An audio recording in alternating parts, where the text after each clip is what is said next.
रात को टंग हुआन से मिलने आई होती है और यहाँ पर हुआन जब उसे अपनी नई जॉब के बारे में बताता है तो वो फिर उसे कॉन्ग्रेट्स कहती है और यहाँ पर ये भी उसे गुड न्यूज़ देती है कि मेरी भी जॉब लग गई है। अब जिस कंपनी में टंग की जॉब लगी थी कोइंसिडेंटली हुआन भी अब वही काम करने वाला था। खैर ये दोनों अभी बातें कर ही रहे होते हैं कि इतने में ऊपर से यिन भी वहाँ पर आ जाती है और वो तो टंग को जेलस फील कराने के लिए हुआन से चिपक कर खड़ी हो जाती है। हमारी मासूम सी टंग भी फिर उन दोनों को अकेला छोड़कर वहाँ से चली ही जाती है। जिन हुआन को टंग से दूर रहने के लिए कहती है तो वो भी उसे कहता है कि यार वो जस्ट मेरी फ्रेंड है, तुम उसके बारे में इतना बुरा ना सोचा करो। तो इन वर्ड्स को सुनकर ही जिन को कहीं जाकर सुकून आता है। सुनियान पैसे उसका लैपटॉप मांगता है तो वो देने से मना कर देता है। तो सुनियान भी उसे कहता है कि ठीक है, फिर जब नेक्स्ट टाइम तुम कीज भूलोगे ना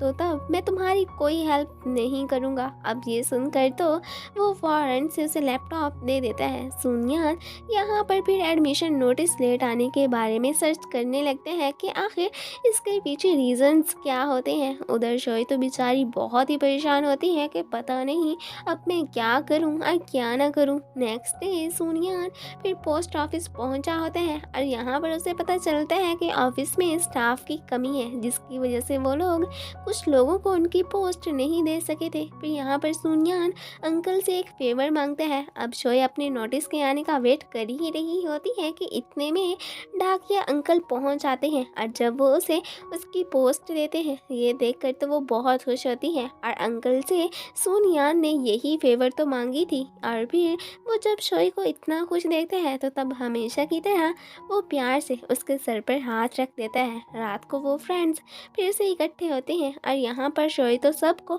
अपना एडमिशन नोटिस बार बार दिखा के उनके दिमाग का देही बना देती है। यहाँ पर कि उनको बताता है कि मेरी कल फ्लाइट है तो मुझे कल के लिए तुम लोगों की कुछ हेल्प भी चाहिए। अब कि आखिर कौन सा और कैसा प्लान बना रहा था वो तो हमें बाद में पता चलेगा। सो प्लान के मुताबिक वो फ्रेंड्स यूनिफॉर्म पहनकर सर लियू को खुद को इस मुकाम पर पहुंचाने के लिए थैंक्स कहने आए खड़े होते हैं। वो तो अपने स्टूडेंट्स को ऐसा करता देखकर बहुत खुश होते हैं। फर्स्ट टाइम की ने कोई अच्छा प्लान बनाया था। Wow so cute. Sir Liu तो खुशी के मारे इमोशनल ही हो जाते हैं और ये फ्रेंड्स उन्हें स्माइल करके देखने लगते हैं। अब की तो एब्रॉड जा चुका था, शोई भी बहुत जल्द यूनी जाने वाली थी। अब सुनियान और शोई बैठे बातें कर ही रहे होते हैं कि तभी उसे किसी की कॉल आती है और वो उसे एक रेस्टोरेंट आने के लिए कहते हैं कि बाय काफ़ी ड्रंक है तो आप उसके फ्रेंड होने के नाते उसे यहाँ से लेकर जाएं। तो वो फिर शोई से एक्सक्यूज़ करता हुआ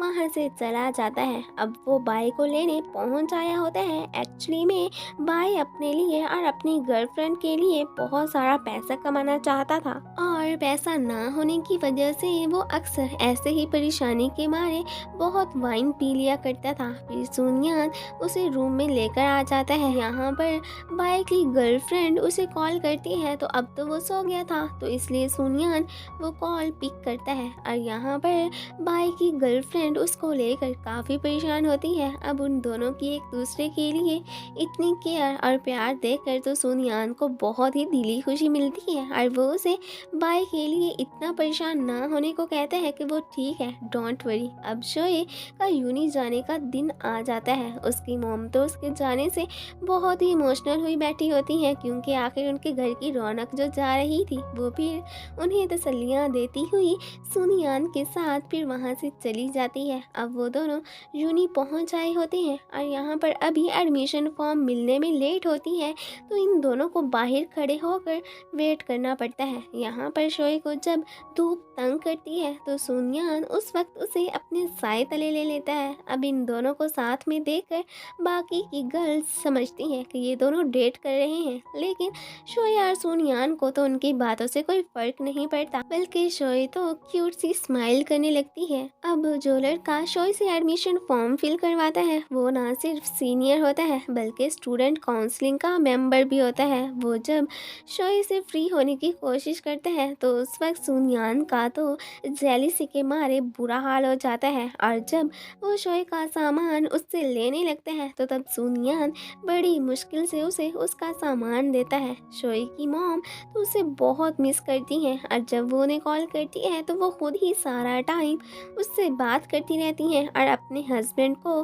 तो उससे बात करने का कोई मौका ही नहीं देती और इसी बात से वो उनसे नाराज़ होकर वहाँ से उठकर चले जाते हैं। अब इतने दिनों से सुनियान की शोई से बात नहीं हुई थी तो वो इस बात से बहुत सैड होता है और पे तो ठहरा ही शरारती बंदा, वो तो इस बेचारे को इसी बात को लेकर खूब छेड़ता है। अब वो उसे कॉल करता भी है लेकिन वो तो अभी तक काउंसलिंग में ही होती है तो वो फिर उससे बात नहीं कर पाता। अब सुनियान कल उससे मिलने जाने का डिसाइड करता है। नेक्स्ट डे बाई को लेकर वो शोए से मिलने पहुंचा होता है। अब शोए के साथ उस नमूने फेक को देखकर सुनियान को तो पारा ही हाई हो जाता है और ये सुनकर तो उसे और भी गुस्सा आता है कि फेज साहब एक प्ले में भी पार्टिसिपेट करने वाले हैं और वो भी शोए के साथ। फिर शोए जब ड्रेस चेंज करने जाती है तो सुनियान फे को कहता है कि तुम मुझे प्ले में पार्टिसिपेट करने दो, लेकिन वो तो नहीं मानता कि आउटसाइडर्स का पार्टिसिपेट करना मना है। अब शोए वहाँ पर आ जाती है और वो दोनों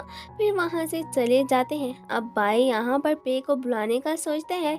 अब तो और सोने का सुहागा हो जाता है कि फेज साहब पीछे खड़े होते हैं और वो नमूना तो उसकी बुराइयां कर करके नहीं थकता। ये उसे रोकते भी रहते हैं लेकिन मजाल है जो उसकी बोलती कम होती और जब उसे पता चलता है कि वो जिस साहब की बुराइयां कर रहा है वो पीछे खड़ा है तो तब तो उसकी शक्ल देखने वाली होती है। खैर वो इनकी शिकायत शोए से लगाता है तो अब इनकी शोए के हाथों शामत आई होती है। अब पे उसे कहता भी है कि इस सब में सुनियान का कोई कसूर नहीं था, लेकिन वो तो उन दोनों को वहाँ से जाने के लिए कह देती है। वो भी मज़े से वहाँ से जाने की करते हैं और शोए सुनियान से कहती है, हाँ जी जहंग सुनियान, अब आप भी कुछ अपनी सफाई में बोलेंगे। तो सुनियान उसे मासूम सी शक्ल बनाकर कहता है कि तुमने मुझे मेरे फुल नेम से क्यों बुलाया। और इसी के साथ ही ये पार्ट ख़त्म हो जाते हैं। Thanks for watching and guys, अगर आप लोगों को मेरी वीडियो अच्छी लगती है तो प्लीज़ इसे लाइक शेयर एंड कमेंट भी कर दिया करें। Thank you.